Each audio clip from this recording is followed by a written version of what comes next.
तमिलनाडु में विजय थलापति के टीवीके को प्रचंड जीत तो मिली थी, लेकिन बहुमत का आंकड़ा नहीं मिल पाने की वजह से विजय सरकार बनाने में समर्थ नहीं थे।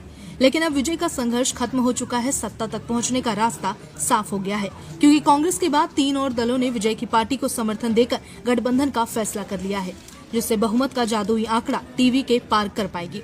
सूत्रों की माने तो शाम में विजय तमिलनाडु के गवर्नर से मुलाकात कर सकते हैं। मजे की बात यह है कि अब तक जहां विजय के पास सीटों की कमी थी, अब बहुमत के आंकड़े से एक ज्यादा सीट है। चुनाव नतीजों में टीवीके सबसे बड़ी पार्टी बनकर उभरी और उसे 108 सीटें मिली, लेकिन तमिलनाडु विधानसभा में बहुमत के लिए 118 सीटों का जादुई आंकड़ा जरूरी था, यानी विजय बहुमत से सिर्फ 10 सीट दूर थे। इसके बाद कांग्रेस ने विजय को समर्थन देने का फैसला किया और अपनी 5 सीटें टीवीके के खाते में जोड़ दी। इस समर्थन के बाद आंकड़ा 113 तक पहुंच गया, लेकिन असली राजनीतिक मोड़ तब आया जब वामपंथी दलों ने भी विजय के साथ खड़े होने का फैसला किया। सीपीआई के 2 विधायक, सीपीआई-एम के 2 विधायक और वीसीके के 2 विधायक भी टीवीके के समर्थन में आ गए। इस तरह विजय के समर्थन में कुल 119 विधायकों का आंकड़ा तैयार हो गया, जो बहुमत के आंकड़े से एक ज्यादा है। यानी अब तमिलनाडु की सत्ता का गणित कुछ ऐसा होगा, जहां टीवीके के 108 विधायक, कांग्रेस के 5, सीपीआई के 2, सीपीएम के 2, वीसीके के 2 विधायक, कुल मिलाकर 119 का मजबूत आंकड़ा।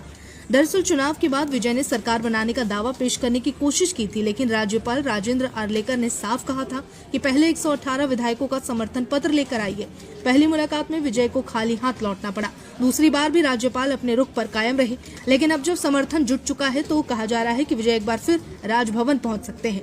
सूत्रों की माने तो सीपीआई, सीपीएम और वीसीके के नेता संयुक्त प्रेस कॉन्फ्रेंस कर विजय को समर्थन देने का औपचारिक ऐलान भी करेंगे। इसके बाद तमिलनाडु में सरकार गठन की प्रक्रिया तेज हो जाएगी। तमिलनाडु की राजनीति में ये बदलाव इसलिए भी बड़ा माना जा रहा है, क्योंकि पहली बार चुनावी मैदान में उतरी विजय की पार्टी ने सीधे सत्ता के दरवाजे तक पहुंचने का रास्ता बना लिया। अब सबकी नजर इस बात पर है कि क्या थलापति विजय जल्द ही तमिलनाडु के नए मुख्यमंत्री के रूप में शपथ लेते दिखाई देंगे।